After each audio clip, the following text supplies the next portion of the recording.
As-tu déjà découvert que ta vie entière, chaque prière, chaque sacrifice, chaque éclat de rire partagé sous ton toit était bâti sur un secret? Un secret si profond qu'il pourrait déraciner l'arbre le plus ancien. Bienvenue là où les légendes africaines deviennent nos miroirs, où les murmures des ancêtres nous enseignent les vérités du cœur. Aujourd'hui, l'histoire d'Adewale, un homme respecté, un pilier de sa communauté à Ibadan. Un homme qui va apprendre, après 20 ans de fierté, après avoir élevé 4 enfants comme les joyaux de sa couronne, que ces enfants ne sont pas de son sang.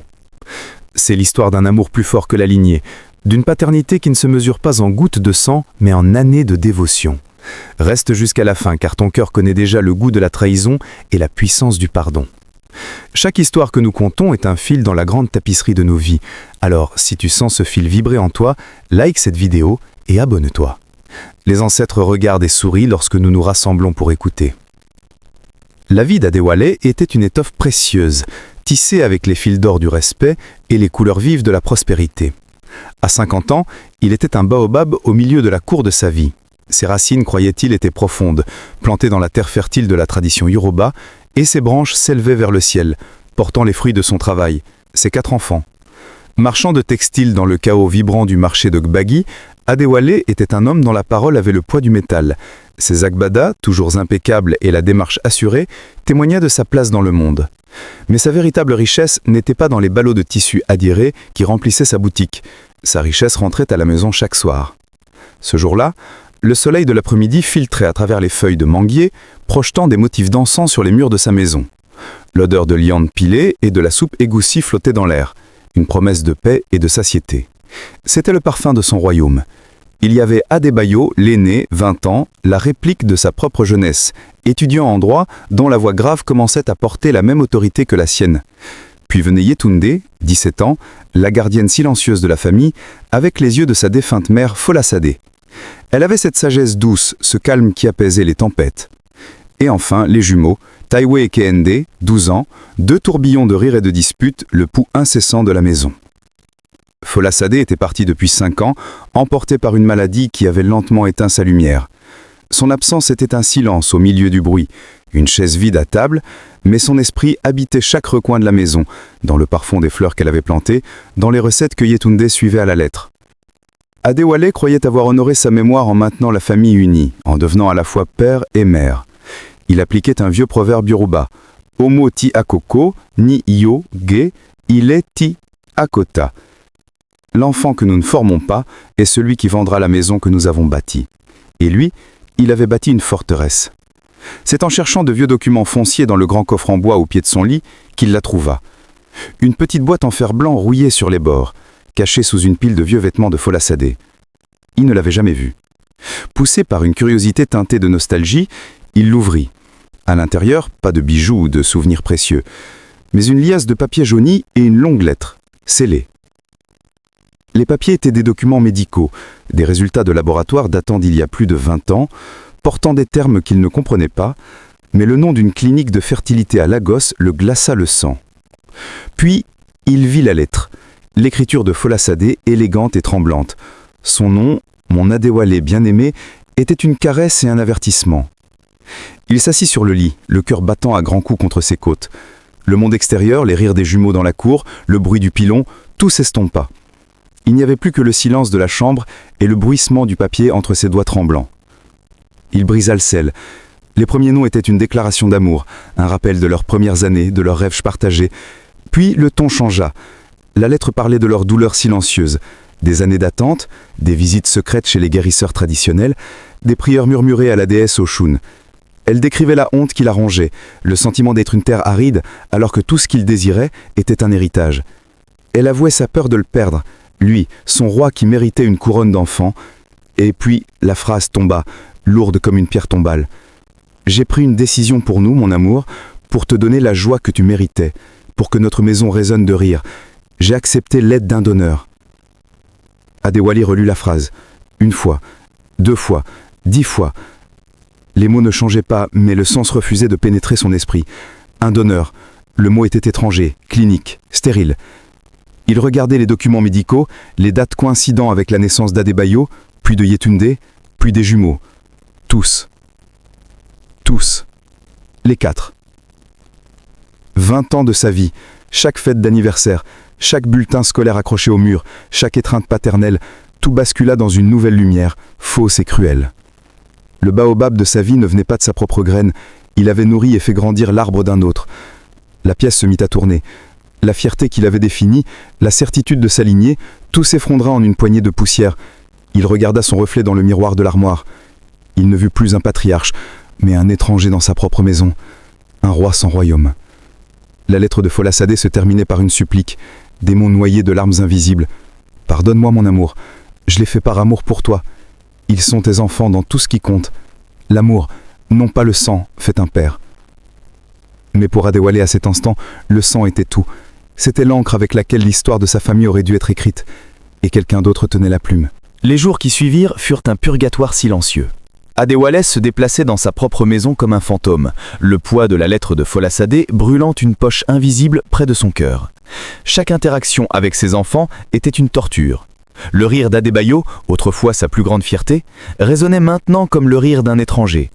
Le regard sage des Yétundé semblait le percer, comme si elle pouvait voir la tempête qui faisait rage en lui. Les jeux innocents des jumeaux lui paraissaient être une mascarade cruelle. Il passait des heures à les observer, cherchant désespérément un trait de lui-même en eux, le pli de leurs yeux, la forme de leurs mains, leur façon de marcher. Il ne voyait plus que Folassadé, et derrière elle, le visage sans nom d'un autre homme. Le déni était sa première forteresse. C'est impossible. Folassadé, sa douce et pieuse Folassadé, n'aurait jamais pu orchestrer une telle tromperie. Peut-être était-ce malade, délirante quand elle a écrit cette lettre. Peut-être était-ce une sorte de métaphore tordue qu'il ne comprenait pas. Il s'accrochait à ses pensées fragiles comme un homme qui se noie à une brindille. Sa mémoire, cependant, était une traîtresse. Elle se mit à déterrer des souvenirs enfouis, les rééclairant sous la lumière crue de la vérité. Il se souvint des voyages de Folassadé à Lagos, soi-disant pour rendre visite à une cousine malade. Il se souvint de sa tristesse persistante qu'il avait mise sur le compte de leur infertilité initiale, mais qui avait continué, même après la naissance d'Adébayo. Il voyait maintenant cette tristesse, non pas comme une déception, mais comme le fardeau d'un secret. C'était le poids de sa couronne à elle, une couronne d'épines qu'elle avait portée seule. La nuit, le sommeil le fuyait. Il restait allongé, les yeux fixés sur le plafond, tandis que les esprits de la colère et de la douleur dansaient dans sa tête. Il sentait la présence de Shango, l'orisha du tonnerre et de la justice, gronder en lui. Une rage froide et pure commençait à remplacer le choc et le déni. Ce n'était pas une colère dirigée contre Folassadé. Comment pouvait-il être en colère contre une femme qui a agi par amour, aussi mal avisé soit-il ? Sa rage était pour le mensonge lui-même, pour le fantôme anonyme qui avait planté sa semence dans son champ, qui avait usurpé sa place la plus sacrée. L'obsession de la preuve devint un feu dévorant. Les mots sur le papier ne suffisaient plus. Il lui fallait une certitude, une vérité scientifique, froide et irréfutable, qui pourrait soit le libérer, soit le condamner définitivement. L'idée lui vint un matin, alors qu'il regardait Adébayo se coiffer devant le miroir du couloir. Le peigne, laissé sur une petite table, contenait quelques cheveux noirs et drus. Son cœur se serra. Agir ainsi, c'était trahir la confiance même qu'il cherchait à comprendre. Il se sentait comme un voleur dans sa propre maison, un espion parmi ses siens. Mais le besoin de savoir était plus fort que la honte. Attendant que la maison soit vide, il prit le peigne avec des doigts tremblants, récupéra délicatement quelques cheveux et les plaça dans une petite enveloppe. Le lendemain, il prétexta un voyage d'affaires urgent. Au lieu de se rendre chez ses fournisseurs à Abeokuta, il prit la route de Lagos, l'enveloppe pesant dans sa poche comme une pierre. La clinique de fertilité mentionnée dans la lettre n'existait plus, mais il trouva un laboratoire privé, moderne et anonyme, dans le quartier aisé d'Ikoyi. La procédure fut rapide, impersonnelle. Il donna un échantillon de sa propre salive, remit l'enveloppe contenant les cheveux de son fils, paya en espèces et laissa une adresse e-mail créée pour l'occasion. Le retour à Ibadan fut un long tunnel flou. Il conduisait en pilote automatique, son esprit rejoint en boucle les 20 dernières années, cherchant des indices, des signes qui l'auraient manqué. Chaque souvenir était désormais teinté de doute. L'attente des résultats fut la pire des tortures. Chaque notification sur son téléphone le faisait sursauter. Il était irritable, distant. Yétundé lui demanda plusieurs fois si tout allait bien. Il répondit par des grognements, incapable de la regarder dans les yeux, de peur qu'elle ne lise la vérité sur son visage. Une semaine plus tard, l'email arriva. L'objet était simple. Résultat de votre test de parenté. Il s'enferma dans sa boutique après la fermeture. Les rideaux d'Arienne tiraient, créant une forteresse contre le monde extérieur. Il ouvrit l'email. Ses yeux parcoururent une jargon scientifique jusqu'à la conclusion, écrite en gras: la probabilité de parenté est de 0%. L'individu testé est exclu en tant que père biologique de l'enfant. 0%. Le chiffre flottait devant ses yeux, absolu, brutal. Il n'y avait plus de place pour le doute, plus d'échappatoire dans le déni. C'était la vérité. La forteresse qu'il avait bâtie s'effondra. Le sol se déroba sous ses pieds. Un cri rauque échappa de sa gorge, un son de pure agonie, l'écho d'un homme dont l'identité venait être anéantie. Il renversa une pile de tissus, le poing s'abattant sur la table en bois, encore et encore, jusqu'à ce que la douleur physique submerge la douleur de son âme. Il n'était pas Adewale, le père d'Adébayo. Il n'était personne. Un gardien, un tuteur, un mensonge vivant. Assis au milieu du chaos de sa boutique, entouré des couleurs vives des tissus qui avaient fait sa fortune, il se sentit le plus pauvre que jamais. Le tonnerre de Shango n'était plus une menace lointaine. Il était en lui, et il menaçait de tout détruire sur son passage. La rage est une marée. Elle monte, submerge tout, puis se retire, laissant derrière elle une plage dévastée de chagrin et de confusion. Après l'explosion dans sa boutique, la colère d'Adewale s'est muée en un désespoir froid et lourd. Il rentra chez lui ce soir-là, le visage comme un masque de pierre. Il avait la certitude, la preuve. Mais que faire de cette vérité? La brandir comme une arme et détruire la seule chose qui lui restait? Ou l'enterrer à côté du souvenir de sa femme et vivre le reste de sa vie dans un silence empoisonné? C'est alors que son regard se posa sur Yetunde. Elle était dans la cuisine, préparant le dîner, se déplaçant avec la même grâce tranquille que sa mère. Elle portait autour du cou un médaillon en argent, un cadeau de Folassade pour son 16e anniversaire. Elle ne l'enlevait jamais. Adewale s'était souvent demandé ce qu'il contenait, mais n'avait jamais osé demander, considérant cela comme un jardin secret entre sa fille et sa défunte mère. Maintenant, ce jardin secret lui paraissait suspect. Il s'approcha d'elle, sa voix plus douce qu'il ne l'aurait cru possible. Il ne la confronta pas avec colère, mais avec une tristesse infinie. Il lui parla de sa mère, de ses souvenirs, puis, doucement, il lui demanda ce qu'il y avait dans le médaillon. Yetunde devint pâle. Ses mains, qui coupaient des oignons, s'immobilisèrent. Elle leva les yeux vers lui, et dans son regard, Adewale vit une peur et une pitié qui confirmèrent ses pires craintes. Elle savait. Elle avait toujours su. Ses doigts tremblants défirent le fermoir et lui tendirent le médaillon. Il l'ouvrit. À l'intérieur, il n'y avait pas de photo de lui, ni de Folassade. Il y avait le minuscule portrait découpé d'un jeune homme au regard doux et au sourire rêveur. Un inconnu. Le fantôme venait de prendre un visage. Les larmes emplirent les yeux de Yetunde. Elle lui raconta tout. Comment, quelques mois avant la mort de sa mère, elle l'avait surprise en train de pleurer sur cette même photo. Folassade, affaibli par la maladie, lui avait tout confessé, lui faisant jurer sur l'esprit des ancêtres de ne jamais révéler le secret. C'était un fardeau trop lourd pour son père, lui avait-elle dit, un fardeau qui pourrait le briser. Yetunde expliqua qu'elle avait gardé le secret non pas pour tromper Adewale, mais pour le protéger, pour préserver l'image du père qu'il était, l'homme qui les avait élevés. Ces mots étaient simples, mais ils frappèrent Adewale avec une force inouïe. Elle lui dit alors une phrase que sa mère lui avait répétée ce jour-là. « Mahami a dit que le sang fait un roi, mais que l'amour fait un père. Et tu es notre père, Babami. » Mon père. Ces deux mots, prononcés à travers ses larmes, n'étaient pas un mensonge. Ils étaient une déclaration. Une vérité plus profonde que la biologie. Adewale regarda sa fille, cette jeune femme portant un fardeau d'adulte, et pour la première fois depuis des jours, il ne vit pas une étrangère. Il vit sa fille, sa Yetunde, sage et courageuse. Il la prit dans ses bras, et ils pleurèrent ensemble. Des larmes de chagrin, de trahison, mais aussi, étrangement, de soulagement. Le secret n'était plus seulement le sien, il était partagé.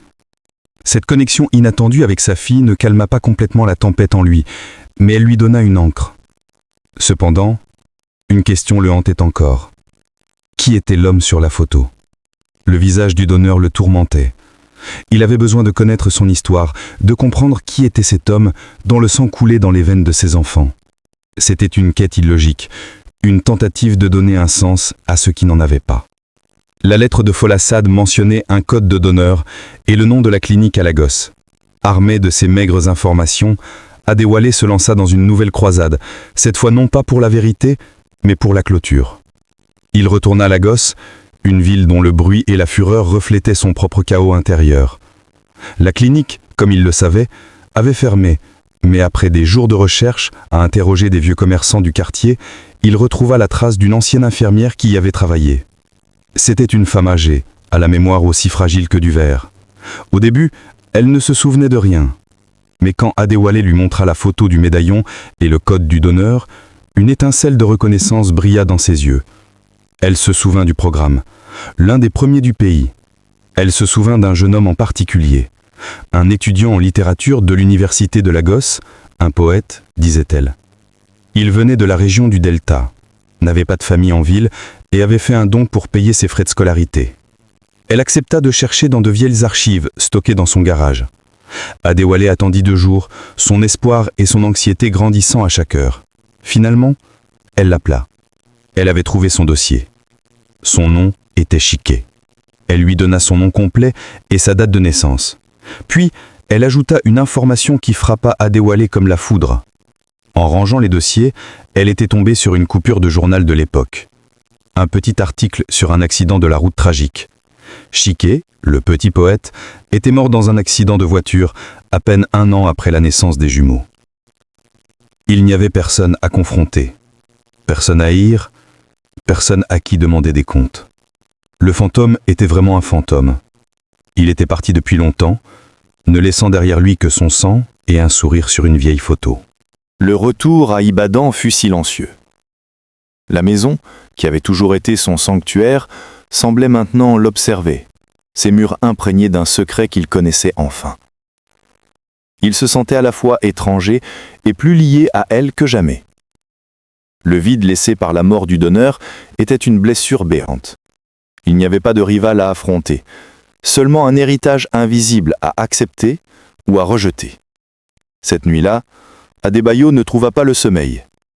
Il se leva et se dirigea vers la chambre qu'il avait partagée avec Folassadé, une caisse qu'il avait gardée presque intacte depuis sa mort, comme un mausolée de leur amour. Il ouvrit la lourde armoire en bois d'iroko.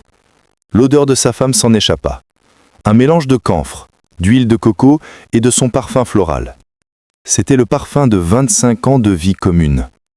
Il enfouit son visage dans l'un de ses bubas en soie, et le barrage qu'il avait érigé en lui céda. Les larmes vinrent, silencieuses d'abord, puis secouant tout son corps de sanglots profonds et déchirants. Il pleurait pour la femme qu'il avait aimée, pour la douleur qu'elle avait portée seule. Il pleurait pour les 20 ans de mensonges partagés, un mensonge né de l'amour, mais qui avait empoisonné leurs racines. Il pleurait pour ce jeune poète dont la vie avait été un bref poème. Et surtout, il pleurait pour lui-même, pour le père qu'il croyait être et qu'il n'était pas. En fouillant dans l'armoire, ses doigts heurtèrent une petite boîte en bois sculpté. Il ne l'avait jamais remarqué. Il l'ouvrit. À l'intérieur, sur un lit de velours fané, reposait un unique cauris, blanc et lisse. Sous le cauris, une note pliée, avec les mêmes mots que ceux qui commençaient la lettre, pour mon seul et unique roi. C'était un symbole de richesse, de fertilité, de destinée.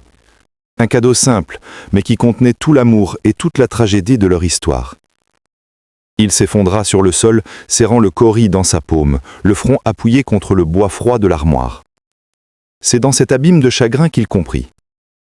Folassadé ne l'avait pas trahi. Elle lui avait fait un cadeau. Un cadeau terrible, imparfait, mais un cadeau d'amour. Elle lui avait donné une famille, et il avait le choix de l'accepter. Pleinement, sans condition. Le lendemain matin, Adébayo se leva avec une nouvelle résolution. La peur et la colère avaient disparu, remplacées par une clarté calme et douloureuse.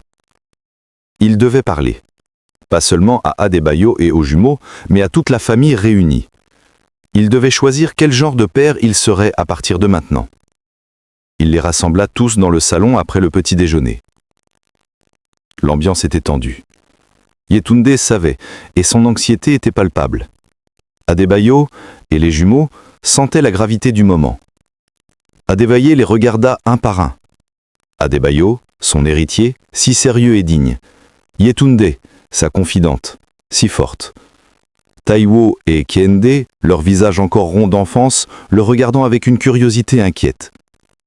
Il prit une profonde respiration, mais avant qu'il ne puisse prononcer un mot, Adebayo se leva. Sa voix était calme mais ferme, la voix d'un homme. Il raconta que Yetunde lui avait tout dit 1 an plus tôt, ne pouvant plus porter seul le fardeau. Et lui, à son tour, avait senti qu'il devait en parler aux jumeaux d'une manière qu'ils pouvaient comprendre. Ils savaient tous. Depuis des mois. Ils attendaient. Ils l'observaient, le voyaient lutter, et ils attendaient qu'il vienne à eux. Adéwoyé resta sans voix. Il avait mené sa quête solitaire, croyant être le seul à porter ce poids, alors qu'il le portait avec lui, en silence. Adebayo s'approcha de lui. Il posa sa main sur l'épaule de son père, un geste d'homme à homme. Il dit alors, avec une sagesse qui semblait venir directement des ancêtres, « Baba, un proverbe de nous aînés dit qu'un homme qui plante un igname ne l'appelle sien que lorsqu'il l'a récolté et partagé à sa table. Tu nous as récoltés. Tu nous as nourris de ton travail et de ta sueur. Tu nous as taillés avec ta discipline et ton amour. Notre sang vient peut-être d'une autre terre, mais nos racines, Baba, nos racines sont en toi. » Les larmes coulèrent à nouveau sur les joues d'Adéwoyé, mais cette fois, ce n'étaient pas des larmes de chagrin. Ce n'étaient pas des larmes de gratitude. Yetunde et les jumeaux se levèrent et vinrent l'entourer. C'était un câlin maladroit, un enchevêtrement de bras et de jambes, mais c'était l'étreinte la plus réelle, la plus puissante de sa vie. Le baobab n'était pas mort. Ses branches avaient été secouées, mais ses racines étaient plus profondes qu'il ne l'avait jamais imaginé. Elles n'étaient pas faites de sang, mais de 20 ans de rire, de larmes, de devoirs, de repas partagés et d'amour inconditionnel. La vérité n'avait pas détruit sa famille. Elle l'avait refondée sur quelque chose de plus solide que la biologie. Le choix. Il l'avait choisi, et il les choisissait. Un vieux proverbe yoruba dit « Akigin enkian, ki a sope homo enini ». On ne plante pas une personne pour dire qu'elle est notre enfant. Mais Adéwoyé en comprit le sens caché. On peut arroser un arbre planté par un autre, et l'ombre qu'il nous donne, la fraîcheur de ses feuilles, la douceur de ses fruits, tout cela nous appartient. Dans la vraie vie, un père, un vrai père, ce n'est pas celui qui donne la graine. C'est celui qui arrose l'arbre, chaque jour, sous le soleil brûlant, qui le protège des tempêtes et qui se réjouit de le voir grandir vers le ciel. Partage cette vidéo avec la personne que tu as choisie comme famille. Celle dont les racines se sont entremêlées aux tiennes par choix, et non par hasard. Et dis-nous en commentaire, quelle vérité accepterais-tu par amour? Votre histoire nous intéresse. Nos histoires sont souvent inspirées de la réalité, afin d'informer et d'éduquer, tout en maintenant l'aspect divertissant de nos films.